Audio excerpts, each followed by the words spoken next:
오늘 본회의가 있습니다. 그동안 말도 안 되는 법사위원장의 법사위 파업 행태로 모든 민생 법안이 가로막혔습니다. 어제 법안이 통과되기까지 지난 2달간 법사위에서 통과된 법안이 하나도 없었다는 것은 정말 국회가 왜 안 돌아가는지를 상징적으로 보여줍니다. 야당이 법안을 발목 잡는 경우는 종종 있었지만 여당이 파업을 통해서 그 법안을 통과시키는 것은 처음 봤습니다. 도대체 일을 하고자 하는 건지 모르겠습니다. 오늘 본회의 통과 예정 주요 법안이 기초국, 그다음에 취업부 학자금 상환 특별법, 미세먼지 저감법, 벤처기업 지원 특별법 등 매우 많습니다. 재난안전관리법도 있고요. 이러한 등등의 법안들에 대해서 지금까지 하나도 통과 안 된 거는 누구의 책임입니까? 이래놓고 야당이 발목 잡았다고 합니까? 참 뻔뻔합니다. 예산도 마찬가지입니다. 어제 무조건 저는 지난번 말씀드린 것처럼 오늘 예산안 우리 당 수정안이라도 단독으로 통과하시겠다는 것을 국회의장께서 간곡히 만류해서 겨우 20일까지 미뤘습니다. 20일로 미뤄난 이유도 좀 황당합니다. 대통령 부재라 다음 주엔 처리가 안 되니 20일 날 처리하자고 합니다. 도대체 대통령과 국회 예산안 통과가 무슨 의미인지 모르겠습니다. 20일 날 국회 예산안은 반드시 통과시킬 겁니다. 야당 단독 아니라도 통과하겠다고 말씀드렸고 국회의장도 동의했습니다. 20일까지 늘어진 게 또 야당 탓하지 마십시오. 정부 여당 탓입니다. 정부 여당이 책임 있게 하지 않고 있습니다. 제가 예산심의 처음 시작할 때부터 대통령실이 지난번처럼 감나라 배나라면 협조 못하겠다고 했는데 감나라 배나라 그 이상을 지금 하고 있습니다. 대통령실이. 예산 편성권은 정부에 있지만 심사 동의권은 국회에 있습니다.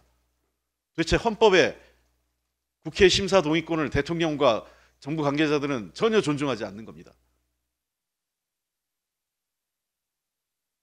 12월 임시회에서 20일과 28일 합의가 됐습니다. 이 법안 관련돼서 특히 20일 날은 무조건 예산을 통과하고 28일 날은 양특검법과 이태원 특별법을 반드시 통과시키겠습니다. 국정조사 함께 하겠습니다.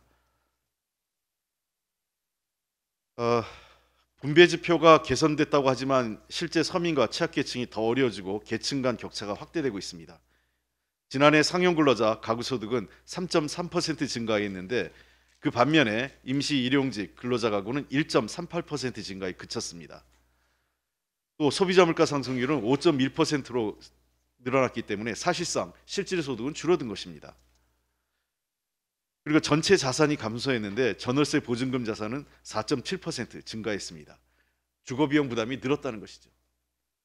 소득 1분위 가구 1.9% 증가한 반면에 5분위 가구는 0.6% 증가에 그쳐서 어려운 가구의 소득 증가가 훨씬 더 더디고 양극화는 더 늘어난 것입니다. 상대적 빈곤율도 더 늘어났습니다. 전체 증가율 전체 증가율보다 은퇴연령층, 여성, 은퇴연령층 중에 특히 여성의 빈곤이 더 약화되고 있습니다. 자영업자 가구의 부채도 늘어나고 있습니다. 경기 침체를 반영한 것입니다. 금융부채 보유 가구 중 원리금 상환 부담, 응답 가구 중 67.6%에 달하고 있고 이자 비용이 1년 사이에 18% 이상 늘었습니다. 우리 대표님께서도 1년 전부터 얘기했던 이자 제한법 이번 12월 국회 내에 반드시 처리해서 법이 정한 이상의 이자 부담을 제한할 수 있도록 저희가 추진하겠습니다. 노후 준비 불안 가구의 응답 가구의 53.8%가 은퇴 가구 중 생활비 부담 충당이 부족한 가구가 58%로 늘어났습니다. 노후 대비도 안 되고 있다는 것이죠.